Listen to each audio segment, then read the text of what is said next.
Yo, what is up, guys? It's Cone, back here again today with another video, finally making the last, at least for now, what's next video for all the teams that have been eliminated from the NBA playoffs. This one is for the Memphis Grizzlies, who got eliminated all the way back in round 1, and I know this video should have come out a while ago, but if I'm being honest, I recorded it and then accidentally deleted it, and so I've been putting it off, re-recording it. So let's see if I'm able to recapture what I said in that video. But in my opinion, the Grizzlies have one of the brightest futures in the NBA amongst the teams that are up and coming. The Grizzlies were a team that I personally didn't know were going to make the playoffs this year. I thought they had a chance to kind of fight their way into it, but between like the Suns pushing up into the playoffs, the Warriors being a threat with a healthy Stephen Curry, the Pelicans looking like they were going to be a threat, I thought the Grizzlies were just going to end up being one of those odd teams out. And instead, they gave the Jazz a really tough battle in round 1, a Jazz team that had the best record in the NBA this season. I know they ended up going out in round 2, but for the fact that the Grizzlies, as a team that hadn't made the playoffs for a few seasons, was able to come in as one of the youngest teams in the entire NBA and give that Jazz team hell in the first round, taking a game from them, and then ultimately giving them a battle in every game following that, it was really impressive. And so this Grizzlies team continues to impress me, and part of the reason why I think they have the brightest future is because of Ja Morant. I don't need to really tell you how good Ja Morant is. He is a 21-year-old star in this league, established himself as an elite playoff performer in just his first playoffs ever. As we've kind of seen as a trend over the course of these playoffs, a lot of these young guys coming in and really making a name for themselves in these playoffs, and you might not remember because it was a while ago at this point, but Ja Morant's playoff debut was special. He was cooking completely, and not only that, but he helped lead his team to 2 straight wins in the play-in tournament, taking down the Golden State Warriors in that final play-in game to secure that 8 seed. That's big time stuff. And Ja Morant is clearly the leader of this franchise going forward and into the future, and I think he's going to continue to grow and eventually become a superstar in this league. Ja's special. I don't really need to tell you much more about him. What I think is really interesting are the pieces around Ja, and part of why they're so interesting. Dillon Brooks is a guy that has frustrated Grizzlies fans like crazy over the course of his career. I know because I follow a lot of Grizzlies fans. Dillon Brooks is a great defender. He's also one of those players that I guarantee you, in fact, he already kind of is, but going down the line, I guarantee you that Dillon Brooks is going to become one of the most hated players in the league. And that's not a bad thing. The reason is because he's such a good defender, but not only that, he's one of those guys that really gets under guys' skin, a la a Marcus Smart. Dillon Brooks talks trash, he can back it up a lot of times. He had some big offensive explosions in those playing games and the playoffs. It's stuff that really we haven't seen from Dillon Brooks before, and that's the key to him unlocking the rest of his game. He's a good defensive player already. We can see that, you can see that, everyone sees that. But if he's able to find some kind of offensive consistency, he's a legit backcourt member for the future next to Ja Morant. I think he already can be, but if they want to be a championship team when they reach their primes, Dillon Brooks needs to continue to find that offensive consistency, and I'm hopeful that he can. He's a stud, and as frustrating as he is to watch, I know I've watched him a lot this season because I really enjoyed watching the Memphis Grizzlies. I know he's frustrating, but at the same time, he's fun.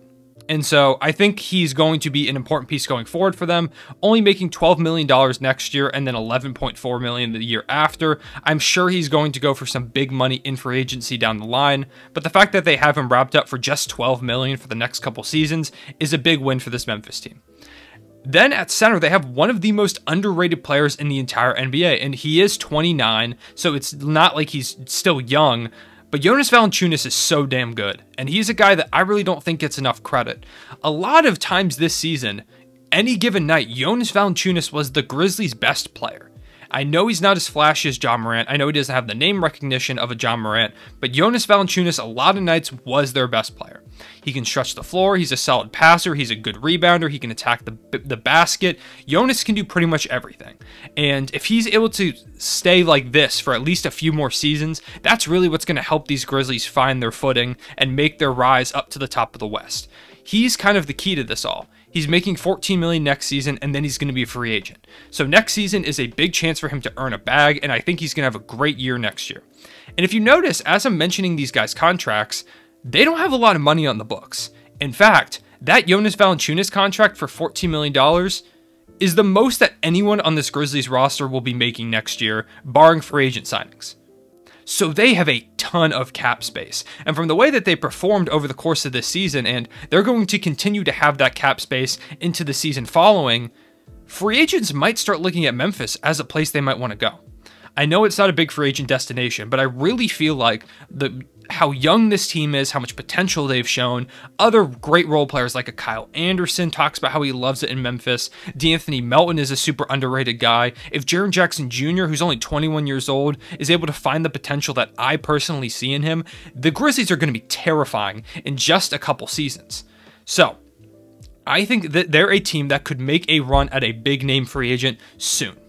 Maybe it's not like a superstar level guy, but if it's like an all-star that they bring into Memphis, that's massive. Because I really feel like Ja Morant at this point just needs another guy next to him, and this team can make a quick rise with all the great role players they have. I talked about how good Jonas Valanciunas is, and if we continue to see development from Jaren Jackson Jr., like a D'Anthony Melton, Dillon Brooks, even a Kyle Anderson, who was great this year and is one of my favorite role players in the entire league, the Grizzlies are going to be a really scary team very soon.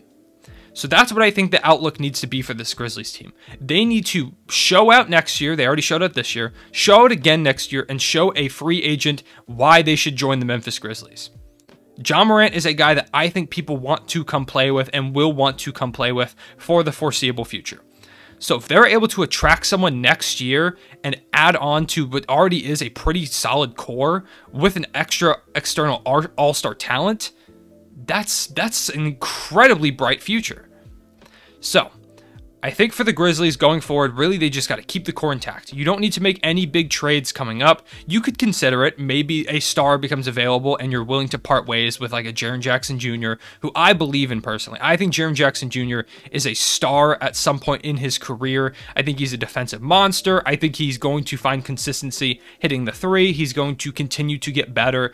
He was kind of inconsistent at the end of the season, but at the same time, he was just coming off a major injury, so he was still finding his way back. And like I said, he's 21 years old. Brandon Clarke is a guy that I think you could throw in a trade package. He kind of lost his way over the course of this season. His jumper, I don't know who messed up Brandon Clarke's jumper, but they need to be put in a federal prison immediately because that thing is hideous, and I hate every time I have to see it on my TV. So maybe Brandon Clarke needs a change of scenery because it feels like he just kind of fell out of the rotation at this point. And part of the reason that is because this Grizzlies front office has managed this rebuild perfectly. And that's especially when it comes to drafting. We saw Ja Morant. Ja Morant, great pick. He was the consensus #2. So even though that was a great pick, like, you know, it's not anything crazy. The big picks for them were the guys that they picked later on. Xavier Tillman is a big example. He was great. Desmond Bane is a great, solid role player. These are guys that have established themselves in this rotation going forward, and they were guys that were later draft picks. That's what you have to hit on if you're a team that's rebuilding and trying to make that last push. You can hit on all of the top draft picks, whatever. But if you're not able to add solid role players through those later picks, it's going to make it really tough to win a championship at some point unless you land like a generational superstar type talent. So this Grizzlies front office has been killing it on this rebuild. It'll be interesting to see where they go from here. I think Taylor Jenkins, great coach. I don't really think he's going to go anywhere. I think he's in Memphis for the long term, and I think that's a good decision because it seems like the guys really like playing for him, and I like the way that he's coached this Grizzlies team. A lot of people forget Ja Morant missed time in this season too. It's very possible they could have just been in the playoffs from the get-go outside of the play-in tournament if Ja Morant stayed healthy. If I had to predict the Grizzlies next season, I think they're going to be back in the playoffs, and I think they could push for a top 7 seed. Maybe they stay around the 8 spot, but I really think they could push higher. It's just a matter of what this free agency looks like for them. With all this money on the books, maybe they want to go out and try and get a restricted free agent, whoever that is. Maybe they look at like a Gary Trent Jr. who could add some more like grit and kind of like hard-nosed defensive play, a guy who tries and plays really hard, as well as some shooting to this team. That's something they definitely need to look at in free agency is shooting. Maybe they try and go out and add like a Lauri Markkanen, see if they're able to add something from him, if the Bulls are willing to let him go. Maybe if they wanted to, they could go for an all-star in this year's free agency class, maybe like a DeRozan. I don't think Kawhi Leonard is within the realm of possibility, at least not yet for this Grizzlies team. But ultimately, if I'm them, I'm kind of chilling for right now. We just did amazing things. We're going to chill out, let this core develop, see where it goes in the future, and maybe wait for either a superstar to become available via trade, or maybe next year we have a better free agency class and you're able to look at some of those higher level guys. So those are my thoughts on the Memphis Grizzlies. Like I said, one of the brighter futures in the entire NBA. I'm really excited for them. I really like this team. They remind me a lot of what I think the Thunder can be like soon. I'm hopeful that the Thunder are able to do a similar kind of pathway that the Grizzlies did, where one year they just kind of make a jump. Maybe they get knocked out in the first round, but they give like that first seed hell, and they play this hard-nosed, really tough to beat basketball despite being a young squad. It's cool, and as a fellow small market team, I'm rooting for the Memphis Grizzlies. If you're a Grizzlies fan, let me know what you want the team to do in the comment section below. Even if you're not, let me know what you think about the Grizzlies and everything I said in this video. If you made this far, drop a Jaws a star in the comment section below. I appreciate you guys watching. I'll see you guys later. Real One Say Back.